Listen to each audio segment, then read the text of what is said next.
On the 11th day, I stopped counting the fault tones. They cycled every 40 seconds. A low 2-pulse chirp on subharmonic band 4, output by the primary comms array's self-diagnostic loop because the array had nothing better to do. The array was not transmitting, did not transmit. The collision had seen to that. A debris cluster off the Verath corridor's secondary sweep lane, mostly microfragments, from a survey platform that had failed its orbital decay correction 8 months prior. And one piece not micro at all. That one had taken out our main relay trunk, the backup dish housing, and 4 meters of the portside hull before our emergency bulkheads finished. Their argument with physics and held. We had patched the hull. We could not patch the relay trunk. We did not have the parts. What we had was the fault tone. The self-diagnostic loop ran because it ran independently of the main array, powered by its own shielded cell, designed to continue reporting malfunction even when the malfunction was total. 40 seconds, 2 pulses, then silence, then 40 seconds, 2 pulses. For 11 days, that was the only thing leaving the Verath Solon. My crew numbered 8. We had rations for 30 days. We had air recycling at 83% efficiency, which was enough. We had propulsion, enough to hold station but not enough to exit the corridor sweep lane under our own power. Not without crossing the debris field's trailing edge, which I had decided against on day 3. After the forward sensor sweep returned to density, reading I did not like, we were not dying.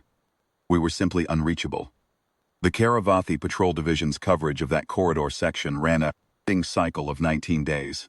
I had done the arithmetic on day 1, 11 days to wait. 11 days of 40-second fault tones and rations. And the sound of a crew maintaining its composure by not discussing the arithmetic. On the 11th day, the long-range passive array, which had survived intact, registered 2 vessel signatures entering the corridor's upper transit lane.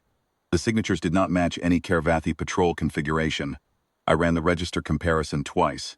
On the second pass, the system returned a flag I had to look up. Terran Technical Survey Accord Classification. Designation inactive. Last updated 28 years prior. I told my senior deck officer, Verath Almsoras, what the register had returned. She looked at it for a moment and said nothing.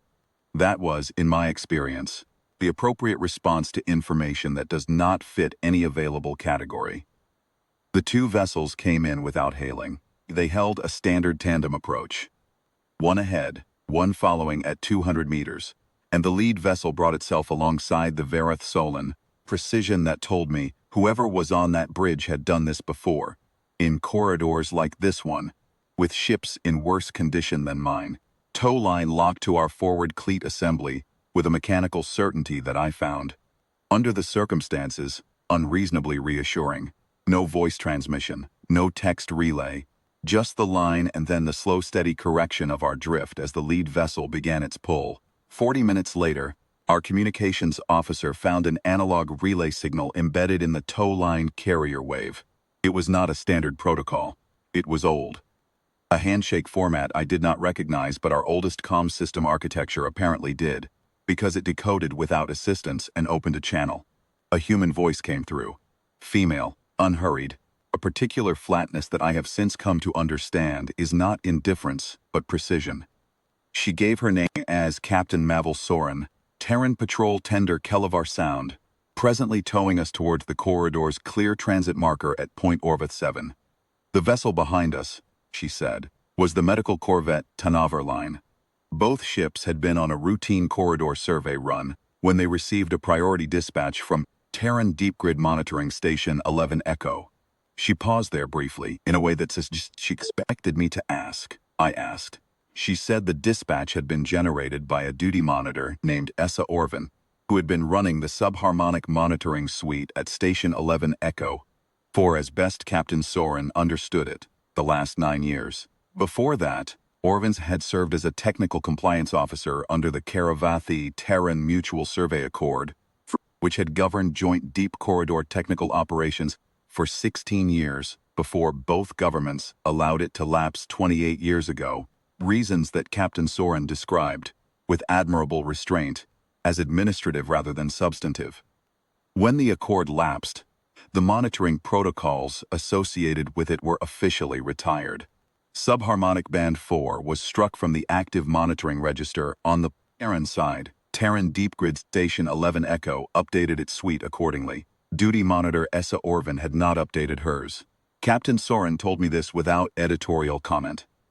She said that Orvin had continued running the subharmonic monitoring table as a personal, background process on her secondary console, unprompted, unfunded, and unrequest, because the table required very little processing overhead, and Orvin had apparently seen no compelling reason to stop. She had done this for 28 years. In that time, the table had returned one meaningful result: hours. The fault tone our self-diagnostic loop had been producing on subharmonic band 4 was not technically a distress signal. It was a malfunctioned report. It was a comms array telling the void that it was broken in the specific 2-pulse format mandated by Carevathi Deep Patrol technical standards, on the specific frequency assigned to low-priority maintenance telemetry. Under the terms of the Mutual Survey Accord's subharmonic band allocation table, Annex 7, which no one had looked at in 28 years. No one except Essa Orvin. What she had recognized, and Captain Soren's tone carried something careful and quiet when she said this, as though she were relaying information that she herself was still settling into, was that the 2-pulse fault tone format, when sustained for more than 6 hours on subharmonic band 4 without an accompanying comms array handshake, was listed in the Accord's Annex 7 technical notes as a vessel in extremis signature. The note was 2 sentences long. It had been written by a Terran survey engineer during the Accord's drafting sessions to cover the scenario of a vessel whose comms array had failed completely, but whose diagnostic loop remained active. The engineer had apparently reasoned that a crew broadcasting nothing but a fault tone for 6 hours was a crew that needed finding. Essa Orvin had agreed with that reasoning. She had flagged our fault tone at hour 7, submitted a priority dispatch, and recommended immediate response. Station 11 Echo's commanding officer had approved the dispatch, recalled the Carevathi sound and the Tanavar line from their survey run, and filed a formal incident record under the Accord classification that, according to Captain Soren, the filing system had not been asked to use in 28 years. I sat with all of this for a moment. We had been broadcasting a malfunction. We had been telling the corridor, in the most mechanical and unremarkable way possible, that our antenna was broken. We had not been calling for help. We had not known we were calling for help. We had been sitting in the silence, counting rations and holding station and listening to 40-second fault tones, and an off-book monitoring table running on a duty officer's secondary console had heard something in those tones that we had not thought to say. I asked Captain Soren to pass my acknowledgement to Duty Monitor Orvin. She said she would. Then she told me the tow would take approximately 4 hours and asked if my crew required medical assessment. I told her no, we were intact, and thanked her, she said, in the same flat and precise voice, that she was glad we were intact. Then she closed the channel. We reached Point Orvith 7 without incident. The Carevathi sound transferred us to a Carevathi relay tender that had come out to meet us, released the tow line with the same unhurried efficiency with which it had been set, and resumed its corridor survey run. I filed my incident report that evening. In the recommendations field, where patrol officers typically note equipment deficiencies, navigational hazards, and procedural gaps, I wrote one line. The Carevathi Patrol Division should consider whether Subharmonic Band 4's vessel Nisim extremis designation, as recorded in Annex 7 of the lapsed Carevathi Terran Mutual Survey Accord, is worth reinstating in its own technical standards, independent of any bilateral agreement with anyone. I noted that the reasoning of the Terran survey engineer who wrote the original note appeared sound. I noted that the fault tone format had, practice, functioned exactly as the note described.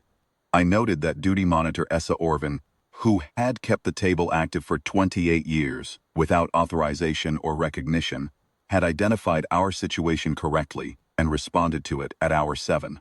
I did not note what it felt like to sit on a silent ship and realize that the thing that had found us was not a rescue mission that knew we were missing. It was an engineer's 2-sentence footnote and a duty officer who had not seen a compelling reason to stop watching. Some things do not belong in incident reports. Some things you write down, and then you set the pen down, and you sit with the arithmetic of who was watching when you did not know you needed to be found.